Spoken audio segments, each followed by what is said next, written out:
Welcome to GK solution. இன்றைய video ஒரு நண்பர் பலமுறை நம்மளை ரெக்வெஸ்ட் பண்ணி கேட்டிருந்தார், விண்மில் 3D அனிமேஷன் வீடியோ வேணும்னு. அவருக்காக தான் மிஸ்டர் சுடலை முத்துங்கிறவர். ஸோ இப்போ இந்த வீடியோவில் நம்ம விண்மில்லை பற்றி பார்க்கலாம். விண்மில் நீங்கள் நிறைய பார்த்துருப்பீங்க. நாகர்கோவில் சைடு அந்த மாதிரி கடல் ஓரங்கள் எல்லாம் கூட இதை போல் காற்றாலைகள்னு சொல்லக்கூடிய இந்த விண்மில் யூஸ் பண்ணுறாங்க. இது எதற்காக பயன்படுத்துகிறாங்கன்னு உங்களுக்கு தெரியும். இதிலிருந்து பவர் சப்ளை ப்ரொடியூஸ் பண்ணி அதை வந்து இபியில் கொடுத்து இவங்களுக்கு தேவையான இடங்களில் அதை வந்து அந்த பவர் சப்ளையை உபயோகப்படுத்தி கொள்கிறாங்க. இது வந்து ஒரு சின்ன ஒரு காற்றுனால இறங்கக்கூடிய ஒரு ஜென்ரேட்டர், அவ்வளோதாங்க. இது எப்படி இயங்குதுங்கிறத நம்ம டீட்டெயிலாக இந்த வீடியோவில் பார்க்க போகிறோம். அதற்கு ஃபஸ்ட்டு வந்து இதோட பேசிக்கு சில அடிப்படை தத்துவங்களை நம்ம பார்த்துட்டு அதற்கப்புறம் நம்ம அந்த அனிமேஷனில் உங்களுக்கு காமிக்கிறேன் உள்ளே என்னென்ன இருக்குது, எப்படி அது வேலை செய்யுது அப்படிங்கிறத பற்றி டீட்டெயிலாக பார்க்கலாம். எனக்கு தெரிஞ்ச விவரம் பூரா நான் இதில் வந்து பதிவிட்டிருக்கேன். எதுவும் புதுசாக ஏதாவது உங்களுக்கு தெரிஞ்சிருந்தால் கண்டிப்பாக கமெண்ட்டில் கொடுங்க. எனக்கும் அது ஒரு இன்ஃபர்மேஷனாக இருக்கும். வாங்க நம்ம பார்க்கலாம் எப்படி அது அமைந்திருக்குங்கிறத பார்ப்போம். ஸோ முதல்ல இந்த காற்றாலைகள் வந்து காற்றினோட வேகத்தால் தான் இயங்குதுங்கிறது தெரியுது. ஆனால் அது இயங்குறதுக்கு அதை எப்படி கண்ட்ரோல் பண்ணுவது? ஏன்னா அன்கண்ட்ரோலபிள், அதாவது நம்மளோட கண்ட்ரோலில் இல்லாமல் தானாக இயங்கிட்டே இருந்ததுன்னா நம்மளால் சரியான முறையில் அதை பயன்படுத்தி கொள்ள முடியாது இல்லைங்களா? ஸோ இப்போ அதை வந்து அது மட்டும் இல்லை, மேக்ஸிமம் எஃபிஷியன்சியோட அதை உபயோகப்படுத்திக்கொள்ளணும். அதற்கு முக்கியமான இந்த ஏரோஃபாயில் தியரி, இது வந்து ஃப்ளைட்டில் எல்லாத்துலேயுமே உபயோகப்படுத்தக்கூடிய தியரி தான். அடிப்படை தியரி ஒரு சிறிய விளக்கம் மட்டும் நம்ம பார்க்கலாம். இந்த பிளேடோட கிராஸ் செக்ஷன், அதாவது பிளேடோட குறுக்கு பரப்பளவு இப்படி தான் இருக்கும். ஸோ இப்போ இதை போல் ஒரு நீள ஒரு இலை வடிவத்தில் இந்த போல் இருக்கும். ஒரு சைடு கொஞ்சம் வளைவு ஜாஸ்தியாக இருக்கும், ஒரு சைடு வளைவு கம்மியாக இருக்கும். ஸோ இப்போ இதை வந்து நம்ம இது என்ன பண்ணுறாங்கன்னா, நமக்கு தேவைப்படும் பொழுது இதை வந்து காற்றினால் இயங்கக்கூடிய வண்ணமும், தேவையில்லாத பொழுது இதோட டைரக்ஷனை மாற்றுறது மூலியமாக அந்த காற்று அதை சுழலாத வண்ணமும் பண்ணுறாங்க. அது எப்படி பண்ணுறாங்கன்னு தான் பார்க்க போகிறோம். அப்போ நமக்கு தேவைப்படும் பொழுது காற்றை உபயோகப்படுத்தி அதை சுழல வைக்கலாம். தேவையில்லாத பொழுது இதோட ஆங்கிளை மாற்றிட்டு அதோட அந்த சமயத்தில் காற்று இருந்தாலும் அது சுத்தாது. அது எப்படி நடக்குது அப்படிங்கிறத ஒரு அடிப்படை விளக்கம் பார்க்கலாம். இதில் பார்த்தீங்கன்னா இந்த ஏரோஃபாயில் இது மாதிரி தான் இருக்கும். காற்று இப்படி வரும்பொழுது காற்று பாதி காற்று மேல் பக்கமாகவும் பாதி காற்று கீழ்ப்பக்கமாகவும் போயிடும். ஆனால் இதனால எந்த ஒரு பாதிப்புமே இந்த பிளேடுக்கு இருக்காது. பாதிப்புன்னு நான் சொல்கிறது என்னென்னா, இந்த பிளேடு அப்படியே நின்ன இடத்துல நின்றோம், இது சுத்தாது. அப்போ இதை சுத்த வைக்கணும்னா என்ன செய்யணும்னா, இதோட ஆங்கிளை கொஞ்சம் மாற்றணும். இப்போ நான் ஆங்கிளை கொஞ்சம் மாற்றுறேன், என்ன நடக்குது பாருங்கள், உடனே லிஃப்ட் கிடச்சிருது பாருங்கள். லிஃப்ட்டுங்கிறது இதை சுத்த வைக்கக்கூடிய ரேடியல் ஃபோர்ஸுங்க. ஸோ அப்போ என்ன ஆகுதுன்னா, இதை சுத்த வைக்க ஆரம்பிச்சிருது. இது நேராக இருக்கும்போது பாருங்கள், நேராக இருக்கும்போது எந்த லிஃப்ட்டுமே இல்லை. டிராகன் சொல்லக்கூடிய இந்த காற்றுனால இதுக்கு பின்பக்கமாக வரக்கூடிய ஃபோர்ஸும் அழுத்தமும் அதில் கிடைக்கல. அதில் விசைன்னு சொல்கிறது, அழுத்தம் சொல்கிறதோட விசை கரெக்டு. பின்பக்கமாக இழுக்கக்கூடிய விசையும் கிடைக்கல. இதை மேல் நோக்கி தள்ளக்கூடிய விசையும் நமக்கு கிடைக்கல. அதான் நோ லிஃப்ட் நோ டிராகன் போட்டிருக்கேன். இப்போ நம்ம அதை ஆங்கிளை மாற்றின உடனே லிஃப்ட்டும் கிடைக்கிது. லிஃப்ட்டுங்கிறது இதை சுழல வைக்கக்கூடிய திசையில் இருக்கக்கூடிய விசைன்னு சொல்லலாம். அந்த விசை கிடைக்குது. அதே சமயத்தில் சிறிய டிஸ்அட்வான்டேஜும் கிடைக்கிது. அதாவது இந்த காற்றினால இது பின்பக்கமாக இந்த பிளேடை வளையக்கூடிய தன்மைக்கு கொண்டு போகிற மாதிரி ஒரு டிராக் ஃபோர்ஸும் கிடைக்கிது. அப்போ டிராக் ஃபோர்ஸ் இப்போ இதில் கம்மியாக இருக்குது, இங்கே லிஃப்ட் ஜாஸ்தி இருக்குது. இதுதான் கரெக்ட் ஆங்கிள். இப்போ கொஞ்சம் கூட ஆங்கிள் நமக்கு இன்னும் நல்லா சுற்றணும்னு சொல்லிட்டு கூட ஆங்கிள் பண்ணால் என்ன நடக்குன்னு பார்க்கலாமா? நிறைய ஆங்கிள் திருப்பணுன்னு என்ன நடக்குது பாருங்கள், லிஃப்ட்டும் ஜாஸ்தி கிடைக்குது. ஆனால் டிராக் ஃபோர்ஸ், அதாவது பின்னால் இழுக்கக்கூடிய விசை ரொம்ப அதிகமாகிடுது. இப்படி ஆச்சுன்னா பிளேடு உடஞ்சிரும். புரியுதுங்களா? ஸோ அப்போ அது மட்டும் இல்லை, நமக்கு வந்து நிறைய லோடு வைப்ரேஷன்லாம் வந்து இதில் இருக்கக்கூடிய மிஷினுக்கு வந்துடும். இதில் டர்புலன்ஸ் வேற வருது பாருங்கள். இந்த பிளேடுக்கு பின்பகுதியில் ஒரு சுழல் ஏற்படுது. அந்த சுழல்னால இந்த பிளேடு வைப்ரேஷன் ஆகும். வைப்ரேஷன் நல்லது இல்லைங்க. எல்லாமே வந்து பிளாஸ்டிக் எஃப்ஆர்பி போன்ற மெட்டீரியலில் பண்ணியிருக்காங்க. ஸோ அதுக்கு வந்து அந்த மாதிரி ஒரு வைப்ரேஷன் அதில் இருக்கக்கூடாது. இருந்ததுன்னா கிராக் ஆகிடும். ஸோ இப்போ இதனால நம்ம என்ன பண்ணலாம், அதிகமாகவும் இதை திருப்ப முடியாது. அப்போ இதை வந்து நம்ம காற்றுக்கு தகுந்த மாதிரி இதை நம்ம மாற்றிட்டே இருக்கணும். இதுக்கு பேர் வந்து கண்ட்ரோலபிள் பிட்ச் பிளேடுன்னு சொல்லுவாங்க. ஷிப்பில் எல்லாம் கூட இருக்குது. அது கண்ட்ரோலபிள் பிட்ச் ப்ரொப்பலர்னு சொல்லுவாங்க. தண்ணிக்குள்ளே இருக்குது.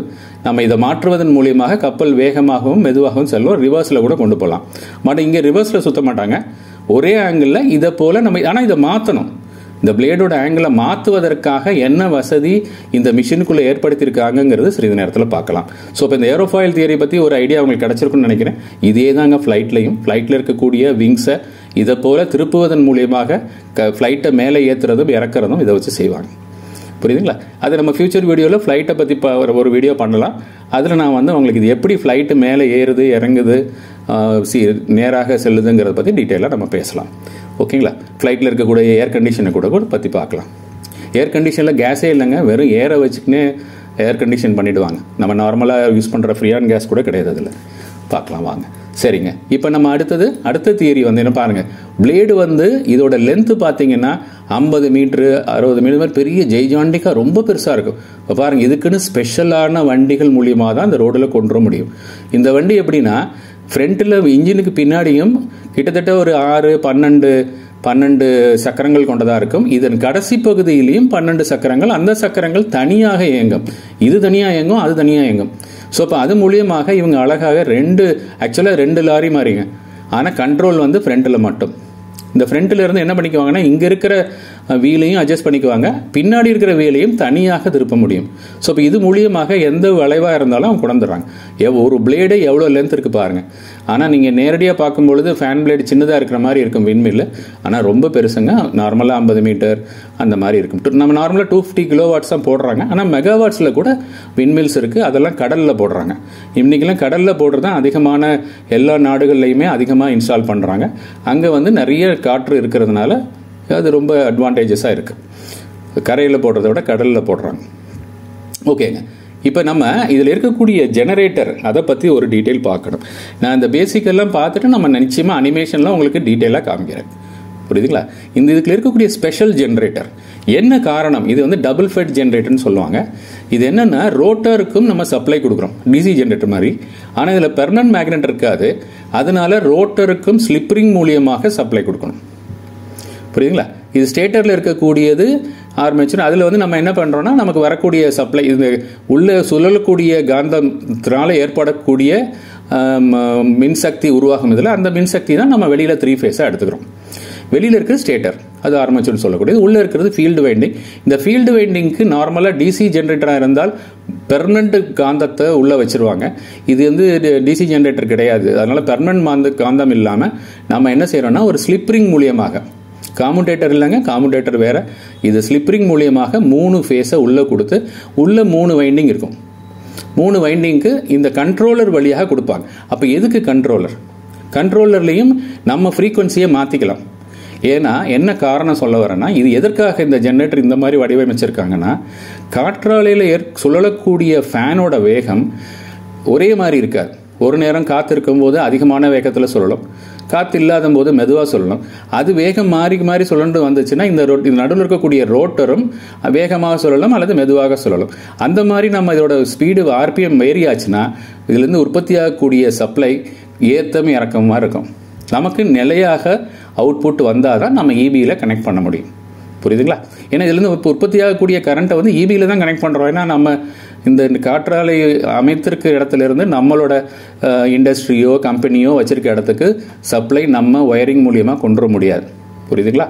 ஸோ அப்போ என்ன பண்ணுவாங்கன்னா இங்கே இபியில் கொடுத்துருவாங்க. இபி நமக்கு தேவையான இடத்துல சப்ளை பண்ணிவிட்டு நமக்கு அதுக்கு தகுந்த சார்ஜஸ் பண்ணிக்குவாங்க. இதுதான் நம்ம காற்றாலையோட அந்த இபிக்கு உள்ள ஃபெசிலிட்டி. ஓகேங்க, இப்போ இதை வந்து என்ன சொல்ல வரேன்னா, அதில் இருக்கக்கூடிய ஃபேனின் அந்த பிளேடோட வேகம் மாறிட்டே இருக்கும். ஆனால் நமக்கு வரக்கூடிய அவுட்புட் நிலையானதாக இருக்கணும். அது எப்படி கொண்டு வராங்க? ஏன்னா வேகத்தை உங்களால் நிலைப்படுத்த முடியாது. ஏன்னா காற்று எப்போ வருது, எப்போ ஜாஸ்தி இருக்குது கம்மியாக இருக்குன்னு நமக்கு தெரியாது. அப்போ காற்று எந்த மாதிரி இருந்தாலும் எந்த வேகத்தில் இது சுழன்றாலும் அவுட்புட்டு ஒரே மாதிரி வரணுங்கிறதுனால தான் இந்த டபுள் ஃபெட் ஜென்ரேட்டர் அதுக்கு ரோட்டாரல் ஃபீல்டுக்கு கொடுக்கக்கூடிய சப்ளையை மாற்றுவதன் மூலியமாக ஃபிக்ஸடாக கொடுக்க மாட்டாங்க. அதில் இருக்கக்கூடிய ஃப்ரீக்வன்சியை ஏற்றி இறக்கிட்டே இருப்பாங்க. அந்த ஃப்ரீக்வன்சி எதை பொறுத்து இருக்குன்னா, நீங்கள் அதில் சுழலக்கூடிய வேகத்தை பொறுத்து இருக்கு. நார்மலாக இது 1500 முறை சுழன்றுச்சுன்னா நமக்கு 50 ஹெட்ஸ், அதாவது 50 ஹெட்ஸு கொண்ட 3 phase சப்ளை நமக்கு கிடைச்சிரும். அதோட கணக்கு நான் இங்கே போட்டிருக்கேன். RPM = 120 F/P இதான் ஃபார்முலா. 1500 RPM சுழன்றுச்சுன்னா 150 × 50 ஹெட்ஸ் தான் நம்ம இந்தியாவை பொறுத்தளவில். 50 ஹெட்ஸ் பை 4ங்கிறது போலுங்க. 4 போல் உள்ள ஜெனரேட்டர். நார்மலாக 4 போல் தான் வைப்பாங்க, 2 போல் வைக்க மாட்டாங்க. ஸோ இப்போ 4 போல் உள்ள ஜெனரேட்டர்னு பார்க்கும்போது 1600 RPM இருக்கணும். இதுவே வெளிநாட்டில் பார்த்தீங்கன்னா 60 ஹெட்ஸ் வேணும்னா 1800 RPM அவங்க மெயின்டைன் பண்ணுவாங்க. நமக்கு 50 ஹெட்ஸுங்கிறதுனால 1500 RPM மெயின்டைன் பண்ணணும். ஆனால் நம்மளால் 1500 வந்துருச்சுன்னா பிரச்சனை இல்லை. கரெக்டாக இது 1500 முறை இது சொல்ல ஆரம்பிச்சிருச்சுன்னா நம்ம கரெக்டாக நமக்கு வேண்டிய சப்ளை நமக்கு கிடச்சிரும். 50 ஹெட்ஸ்லேயே கிடச்சிரும். ஆனால் சில நேரங்களில் 1500ங்கிறது 1400 போகும், 1600 போகலாம். அதை நம்ம பார்க்க போகிறோம். அந்த மாதிரி போகும்போது நம்ம எப்படி அச்சீவ் பண்ணுறோம், அதே 50 ஹெட்ஸை மெயின்டைன் எப்படி பண்ணுறோம். ஏன்னா நீங்கள் 1500 கம்மி பண்ணிங்கன்னா உங்களுக்கு இந்த 50 ஹெட்ஸ், ஏன்னா 120 மாறாது, 4 போலும் மாறாது. அப்போ மாறக்கூடியது எது மாறிடும், இந்த 50ங்கிற ஹெட்ஸ் மாறிடும். இப்போ 1600 போச்சுன்னா 58 60 ஹெட்ஸ் போயிடும். 1400 போச்சுன்னா 45 அந்த ஹெட்ஸ் மாதிரி போயிடும். புரியுதுங்களா? ஸோ அதனால நம்ம என்ன பண்ண போகிறோம்னா, இப்போ நம்ம 1500 சொல்லுவதாக வச்சு இந்த படம் அமைச்சிருக்கேன். அப்படி பண்ணும் பொழுது இந்த உள்ளே இருக்கக்கூடிய ஃப்ரீக்வன்சியை பெர்மனண்ட் மேக்னெட்டாக கொடுத்துருவாங்க. இதுலேருந்து வரக்கூடிய ஃப்ரீக்வன்சி, இதுக்கும் ஒரு ஃப்ரீக்வன்சி கொடுக்குறோம். இந்த ஃப்ரீக்வன்சி மாற்றிக்கலாம். இந்த ஃபீல்டுக்கு கொடுக்கக்கூடிய ஃப்ரீக்வன்சியை இங்கே ஒரு கண்ட்ரோலர் போட்டு இபி சப்ளைலேருந்து அதை ஏசிலேருந்து டிசியாக மாற்றுவாங்க. டிசிலேருந்து மறுபடியும் இன்வெர்ட்டர் போட்டு ஏசியாக மாற்றிக்குவாங்க. அதில் இன்வெர்ட்டரை மாற்றி பண்ணும் பொழுது உங்களோட ஃப்ரீக்வன்சியை நீங்கள் கண்ட்ரோல் பண்ணிக்கொள்ள முடியும். இந்த கண்ட்ரோலர் அதான் ஏசியிலிருந்து டிசியாக மாற்றி, டிசியிலேருந்து மறுபடியும் நமக்கு தேவையான ஃப்ரீக்வன்சி ஏசியாக மாற்றி இதில் கொடுப்பாங்க 3 ஃபேஸில். அந்த ஃப்ரீக்வன்சியை நம்ம இதோட வேகத்தை, இதோட சுழலும் வேகத்தை பொறுத்து நம்ம மாற்றிக்கணும்.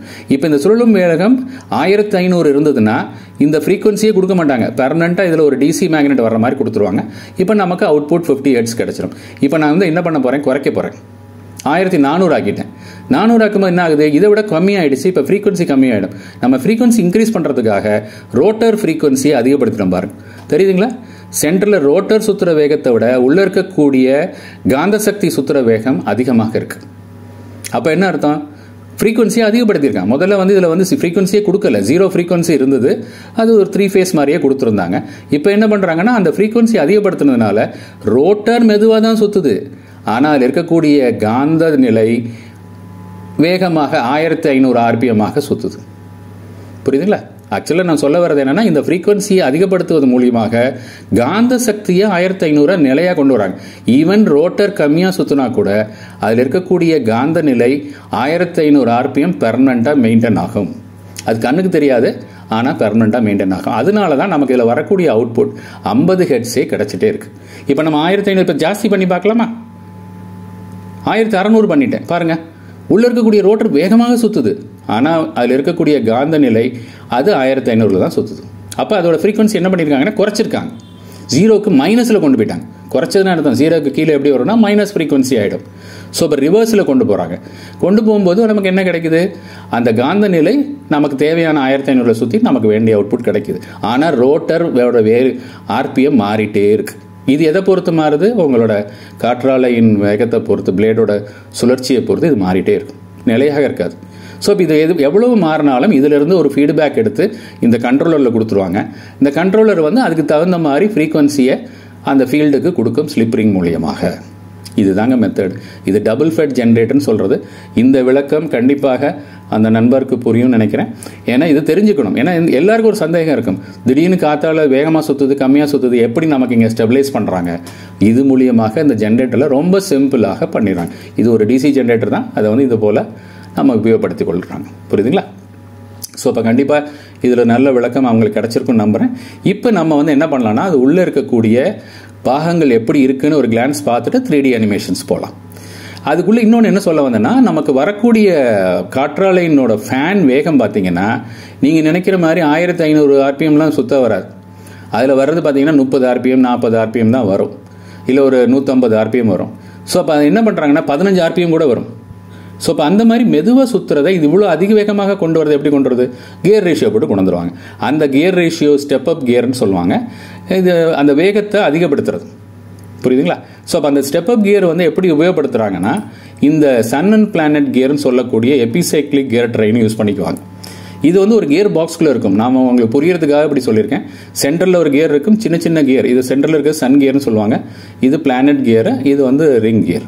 ஸோ இப்போ இந்த மாதிரி ஒரு 2-3 சேர்த்தாங்கன்னா நீங்கள் 1:100 கொண்டுடலாம். அதாவது ஒரு RPM சுற்றுனா அங்கே 100 RPM வரும்.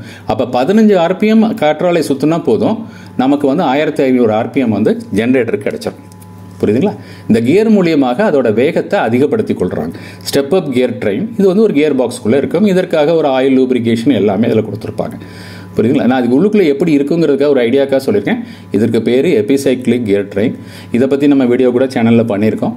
இப்போ என்னோட பழைய வீடியோக்குள்ளே பாருங்கள், இல்லை நீங்கள் வெளியில் வேறு யூடியூப் சேனல்ஸ் கூட பாருங்கள். இது எப்படி ஸ்பீடு அதிகப்படுத்துகிறாங்க அப்படிங்கிறத பாருங்கள். ஓகேங்களா? ஸோ இப்போ இதுக்குள்ளே அமைந்திருக்கக்கூடிய பிளாக் டயக்ராம் இதுதான். இது வந்து என்ன பண்ணியிருக்கீங்க பார்த்தீங்கன்னா, எபிசைக்ளிக் கியர் ட்ரெயின் போட்டிருக்கேன். இது ஃபேன் பிளேடுங்க. ஃபேன் பிளேடை நான் திருப்பலான்னு சொல்லியிருக்கேன். அதுக்கு பேர் கண்ட்ரோலர் பிச்சுன்னு சொல்லுவாங்க. அந்த பிச்சை திருப்புவாங்க. இதுக்கு முனியில் வந்து ஒரு சின்ன நுனியில் வந்து ஒரு சின்ன பிளேடு மாதிரி இருக்கும். அதுவும் இந்த ஃபேன் பிளேடு மாதிரியே இருக்கும். ஆனால் அது தனியாக திருப்பலாம். இதை தனியாக திருப்பலாம், அதை தனியாக திருப்பலாம். இதை டிப்புன்னு சொல்லுவாங்க. இது வந்து ஃபேன் பிளேடோட முனையில் இருக்கும். இது எதற்காக நான் சிறிது நேரத்தில் சொல்கிறேன்.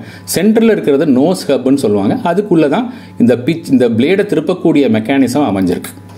பிளேடை திருப்பக்கூடிய ஒரு ஹைட்ராலிக் மெக்கானிசம் இந்த நோஸ் ஹப்புன்னு சொல்லக்கூடிய இந்த நடுப்பகுதிகளில் அமைஞ்சிருக்கு.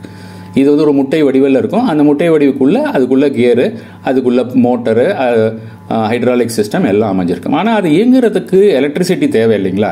அந்த எலக்ட்ரிசிட்டி இதெல்லாம் இது சுழண்டுட்டே இருக்குது. இங்கே ஸ்லிப்பரிங்லாம் கொடுக்க முடியாது.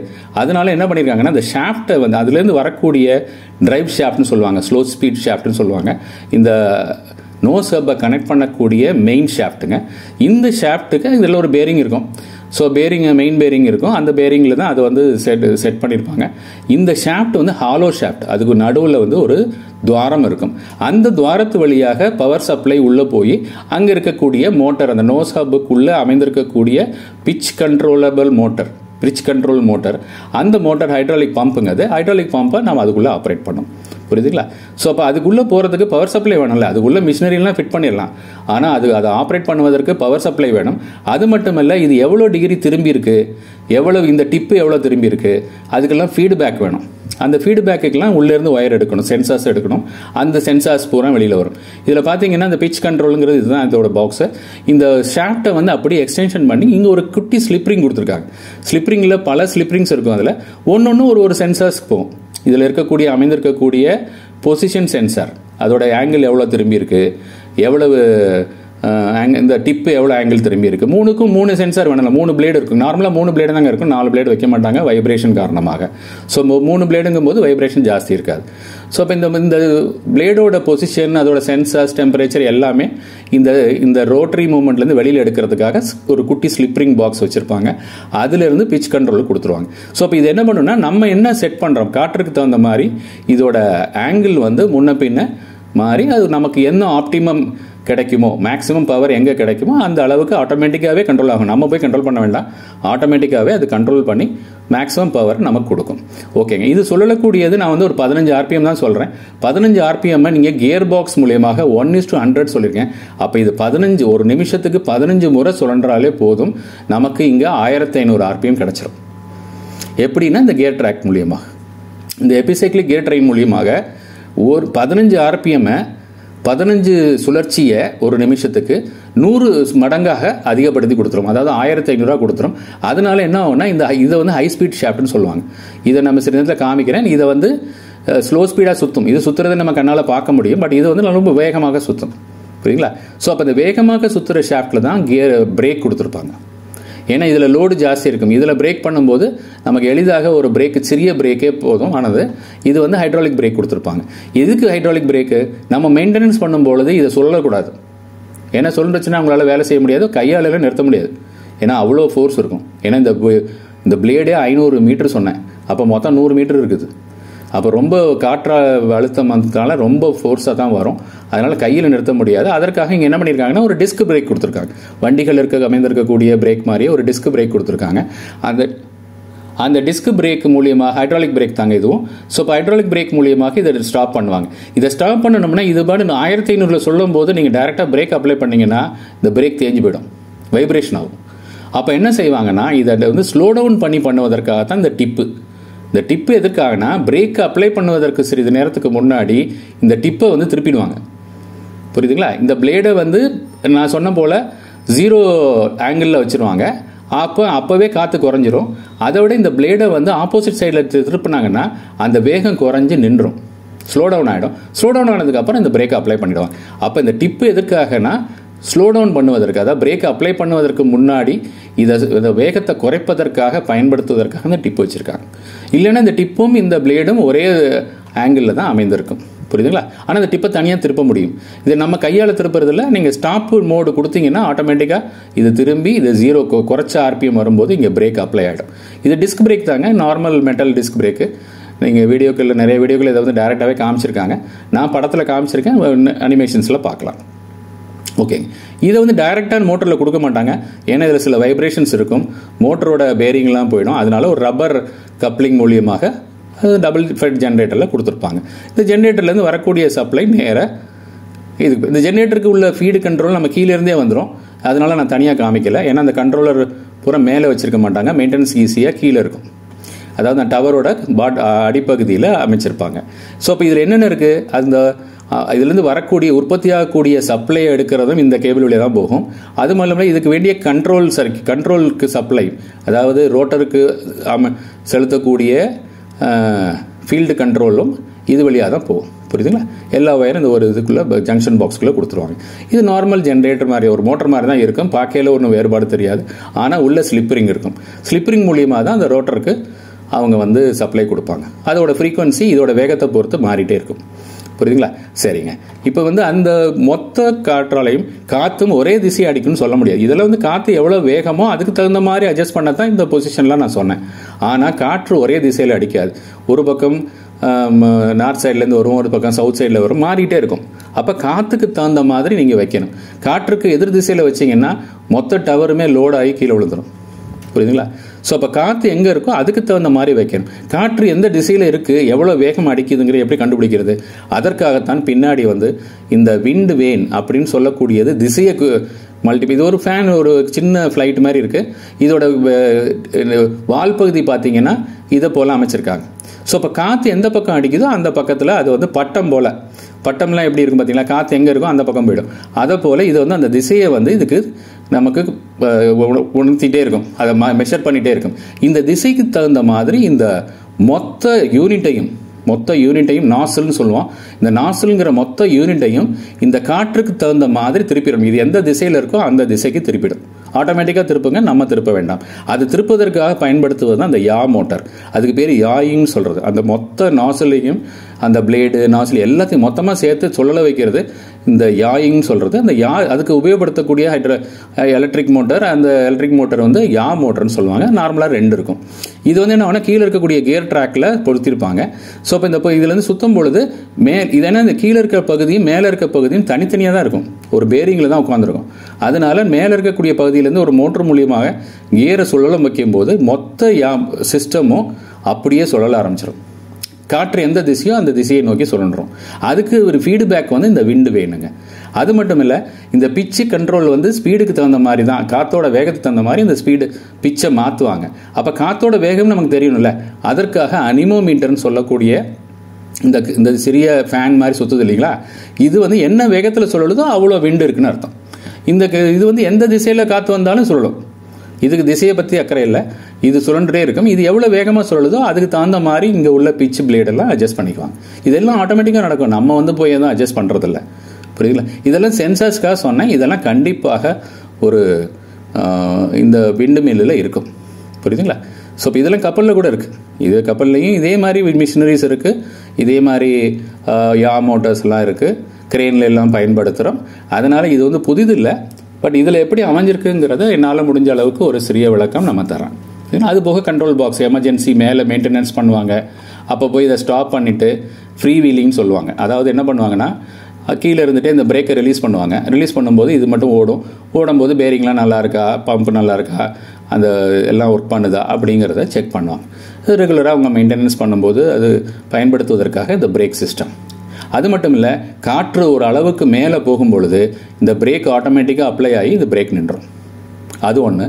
ரெண்டாவது, இபியிலேருந்து சப்ளை வந்தால் தான் நம்ம இதை ப்ரொடியூஸ் பண்ண முடியும். இபி சப்ளை கட் ஆகிடுச்சுன்னா இது ஸ்டாப் ஆகிடும். ஸ்டாப் ஆகும்போது பிரேக் பிடிக்கணும் இல்லைங்களா, அப்போ அந்த டைமில் இது பிரேக் அப்ளை ஆகிடும். பிரேக் எப்போதும் அப்ளைல தான் இருக்கும், நீங்கள் பவர் கொடுத்து தான் அதை ரிலீஸ் பண்ணி ஓட வைக்கணும். புரியுங்களா? ஃபெயில் சேஃபில் பிரேக் அப்ளைல தான் வச்சுருப்பாங்க. சரிங்க, இப்போ இதில் வந்து ஓரளவுக்கு நம்ம எக்ஸ்பிளைன் பண்ணியாச்சு. இப்போ நம்ம வந்து அனிமேஷன்ஸில் பார்க்கலாம்.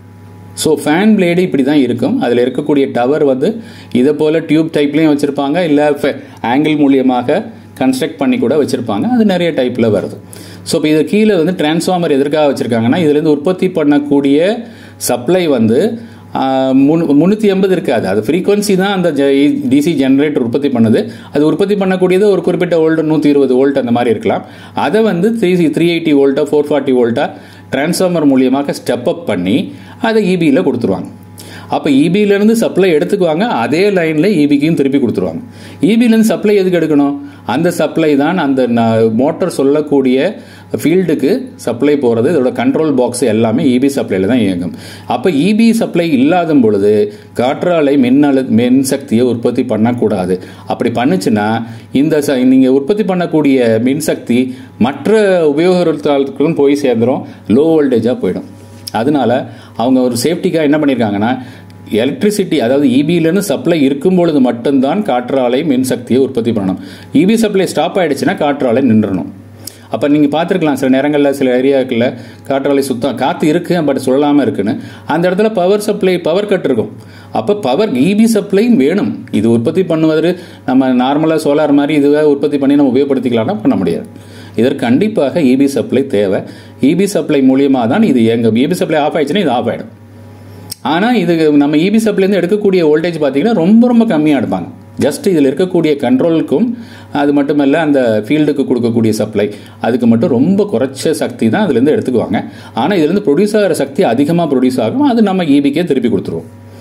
புரியுங்களா? அதுக்கெல்லாம் மீட்டர் வச்சு கனெக்ட் பண்ணிக்குவாங்க. புரியுது? இது சிறிய மாடல்லாம் கூட இருக்குது, வீடுகளில் கூட நீங்களாம் ஃபிக்ஸ் பண்ணுறாங்க.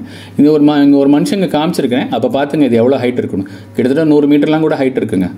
100 மீட்டர் ஹைட்டு. இந்த பிளேடு 50 மீட்டரு, 250 கிலோவாட், 25,000 வாட்ஸ் வந்து ஒரு நிமிஷத்துக்கு 1 மணி நேரத்துக்கு ப்ரொடியூஸ் பண்ணும். அதாவது 250,000 யூனிட்னு வச்சுங்களேன். 1 மணி நேரம் ஃபுல்லாக ஓடிச்சுன்னா, ஃபுல் ஸ்பீடில் ஓடிச்சுன்னா. புரியுதுங்களா? ஸோ இப்போ இது மேலே இருக்கக்கூடிய இன்னும் கொஞ்சம் நெருக்கமாக பார்க்கலாமா? பாருங்கள், இதில் இருக்கக்கூடியது. இப்போ நான் இதை சொல்ல வைக்கிறேன். இந்த பிளேடை வந்து நாசில் வந்து நோஸை மட்டும் சொல்ல வைக்கலாம். பாருங்கள், இது ஒரே திசையில் தாங்க சொல்லணும். இப்போ நான் பிளேடை சுழல வைக்க காமிக்கல, உங்களுக்கு ஏரோஃபாயில் தியரியில் காமிச்சிருக்கேன். அதையுமே 3 பிளேடும் ஒரே ஆங்கிளில் சொல்லணும். ஒன்று தனியாக அது தனியாக சொல்லாது. இதை சொல்லுவதற்காக உள்ளுக்குள்ள மெக்கானிசம் வச்சிருக்கிறாங்க. அந்த மெக்கானிசம் தான் நான் சொன்னேன், இந்த ஹாலோ ஷாஃப்ட் வழியாக அதுக்கு பவர் சப்ளை கொடுப்பாங்க, ஹைட்ராலிக் மெக்கானிசம். புரியுதுங்களா? ஸோ இப்போ இதில் வந்து நம்ம இன்னும் கொஞ்சம் க்ளோஸில் பார்க்கலாம். அனிமோமீட்டரை கூட ஆன் பண்ணிக்கலாம்.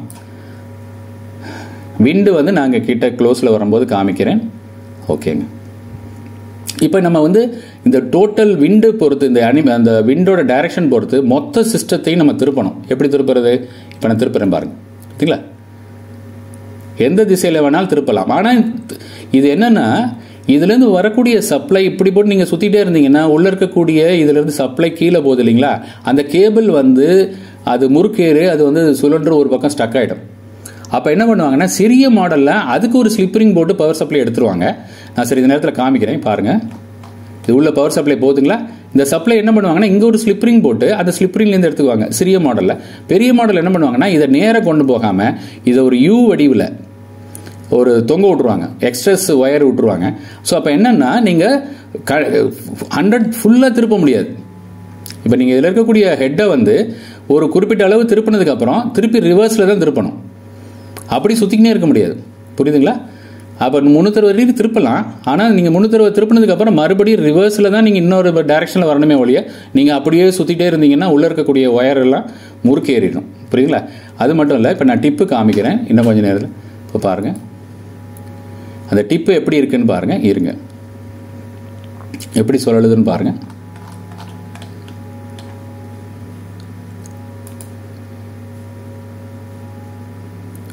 இது ஒரு திசை. இப்போ நம்ம இதில் வந்து இந்த அனிமோமீட்டர் இதான் சொன்னேன்னா, இந்த அனிமோமீட்டர் நம்ம ஆப்ரேட் பண்ணி பார்க்கலாமா? அனிமோமீட்டர் பாருங்கள், காற்று திசைக்கு தகுந்த மாதிரி இந்த அனிமோமீட்டர் பார்த்தீங்கன்னா மாறுது பாருங்கள். இது வந்து காற்றோட வேகத்துக்கு தகுந்த மாதிரி சொல்லுது. புரியுதுங்களா? காற்றோட வேகத்தை அந்த மாதிரி சொல்லுது. இது வந்து நம்ம திசை வந்து காற்றோட திசைக்கு குறிக்கிறதுக்காக இது திரும்புது. ஸோ இப்போ திரும்பும் பொழுது மேலே இருக்கக்கூடிய நாசில் ஹெட்டு வந்து திரும்பும். இது திரும்பும் பொழுது நாசிலோட ஹெட்டும் திரும்பும். பார்த்தீங்களா? சரி, இதுக்குள்ளே அமைஞ்சிருக்கிற பாகங்களை பார்க்கலாமா? இன்னும் கொஞ்சம் நல்ல ஆங்கிள் எடுத்துக்கிறேன் பாருங்க. இது வந்து ஜெனரேட்டருங்க. இந்த ஜெனரேட்டர்லேருந்து கண்ட்ரோல் சர்க்கியூட்டுக்கு ஒரு கேபிளும் மெயின் சப்ளை அவுட்புட் எடுக்கிறதுக்கு ஒரு கேபிளும் போகுது. அந்த கேபிளை நம்ம டேரெக்டாக கீழே கொண்டு போயிடுறோம். இந்த கியர் பாக்ஸ் இதுதான், இந்த ஆரஞ்சு கலரில் இருக்க கியர் பாக்ஸு. இதுக்கு பின்னாடி இருக்கக்கூடியது பிரேக்கு. பாருங்கள், இங்கே பிரேக் கொடுத்துருக்குறோம். இங்கே வந்து இந்த ஷாஃப்ட், இது வந்து ஹை ஸ்பீட் ஷாஃப்ட், இது ஸ்லோ ஸ்பீட் ஷாஃப்ட், இது ஹை ஸ்பீட் ஷாஃப்ட். இதுதான் ஹை ஸ்பீட் ஷாஃப்ட், இது வந்து ஸ்லோ ஸ்பீட் ஷாஃப்ட். இதுக்கு ஒரு பேரிங் கொடுத்துருக்குறாங்க. இதுக்கு உள்ளே இருக்கக்கூடிய மோட்டர் தான் மோட்டர், யாயிங் மோட்டர். இந்த மொத்த ஹெட்டையும் திருப்பக்கூடிய மோட்ரு. நம்ம சரி நேரத்தில் காமிக்கிறேன் பாருங்கள். ஓகே, இதுதான் மோட்டர். பார்த்தீங்களா? உள்ள கியர் அமைஞ்சிருக்கு, மேலே கியர் பாக்ஸ் போட்டு இந்த போல மோட்டர் அமைச்சிருப்பாங்க. இதை சுழலுவது மூலியமாக மொத்த ஹெட்டுமே திரும்பும். நம்மளும் மேனுவலாகவும் திருப்பலாம், மெயின்டெனன்ஸ் டயத்தில் அவங்க திருப்பி செக் பண்ணுவாங்க, இல்லைன்னா ஆட்டோமேட்டிக்காகவே வரும். சரிங்களா? மோட்டருது. சரிங்க, இது வந்து இந்த மேலே இருக்கக்கூடிய அனிமோமீட்டர், விண்ட் வேனு.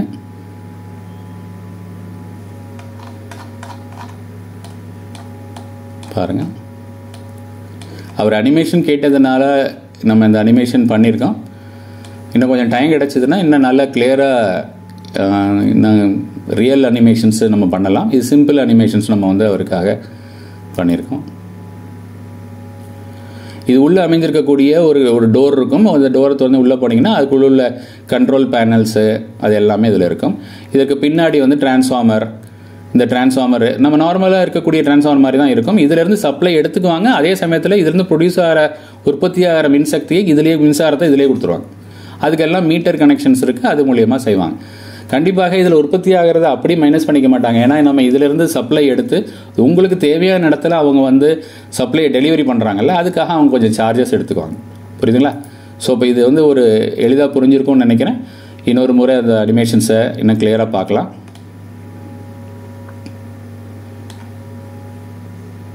இப்போ இது எல்லாமே ஜீரோவில் வச்சுக்கலாம். ஓகே, எல்லாமே நிறுத்திட்டேன் நான்.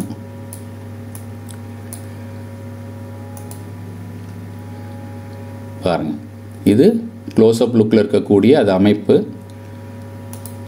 அடுத்தது இதோட ஆங்கிள். அவர் அனிமேஷன் ரொம்ப ஆர்வமாக கேட்டிருந்தார். இதுதான் அந்த மோட்டரோட பொசிஷன்.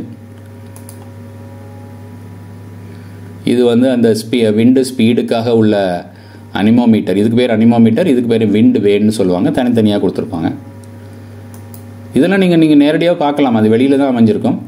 ஸோ இப்போ இதோட டிப்பு தான். டிப்பை வந்து நான் இன்னும் கொஞ்சம் சுற்றிட்டு அதை வந்து காமிக்கிறேன் பாருங்கள். இதுதான் டிப்பு. இந்த டிப்பை மட்டும் திருப்பி பார்க்கலாமா? பாருங்கள், இதை போல் டிப்பு மட்டும் திரும்பும். இந்த டிப்பை இப்படி வச்சிட்டிங்கன்னா ஸ்லோ டவுன் ஆகிடும். இந்த வேன் பார்த்தீங்கன்னா 0 ஆங்கிளில் இருக்குது. இது வந்து ஃபுல்லாக இருக்குது. இது ஆக்சுவலாக வந்து நமக்கு ஹரிசாண்டலாக இருக்கணும். இந்த போல் நம்ம வந்து தகுந்த மாதிரி திருப்பி இருக்கும். புரியுதுங்களா? ஸோ இப்போ இந்த வேன் மூலியமாக ஸ்லோ டவுன் பண்ணுவாங்க. பிரேக் அப்ளை பண்ணுவதற்கு முன்னாடி ஸ்லோ டவுன் பண்ணுவாங்க. ஓகே, இப்போ நம்ம வந்து நோஸை வந்து ஆப்ரேட் பண்ணி பார்க்கலாம். பாருங்கள், பார்த்தீங்களா?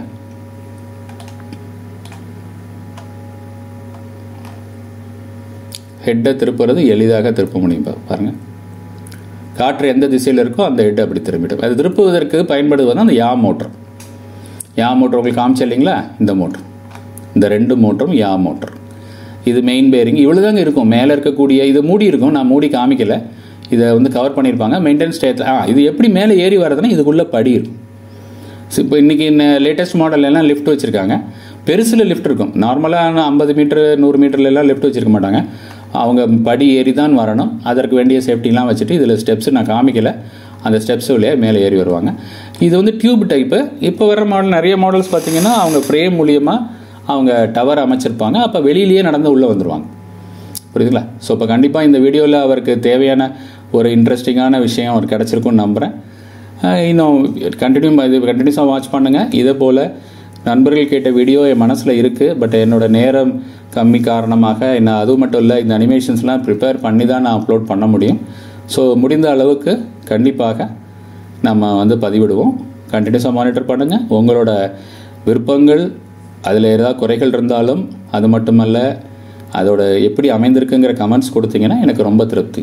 இந்த வீடியோ சேனல் ஒரு பெரிய இன்கமிங் சேனல் கிடையாது, அதாவது இன்கம் வரக்கூடிய சேனல் கிடையாது, எல்லாருக்குமே தெரியும். அதில் இருக்கக்கூடிய வியூஸை பார்த்தாலே தெரியும். நம்ம விருப்பத்துக்கு தகுந்த மாதிரி நம்மளோட என்னென்ன நம்ம தெரிஞ்சுக்கிட்டோம் எக்ஸ்பீரியன்ஸ் இருக்கிறத நண்பர்களோட ஷேர் பண்ணது தான் நம்மளோட முக்கிய நோக்கம். அதனால் இந்த வீடியோ சேனல் கண்டிப்பாக தொடரும். என்னோடய மனசில் என்ன புரிஞ்சுக்கிட்டது, புதுசாக கற்றுக்கிறது, புதுசாக தெரிஞ்சுக்கின நியூ டெவலப்மெண்ட் இன்னோவேஷன்ஸ் நம்ம வீடியோ சேனலில் பதிவிட்டுட்டே இருப்போம். கண்டினியூஸாக மானிட்டர் பண்ணுங்கள். நல்ல ஒரு விஷயத்தோடு மறுபடியும் அடுத்த வீடியோவில் சந்திக்கலாம் நண்பர்களே. தேங்க்ஸ் ஃபார் வாட்சிங்.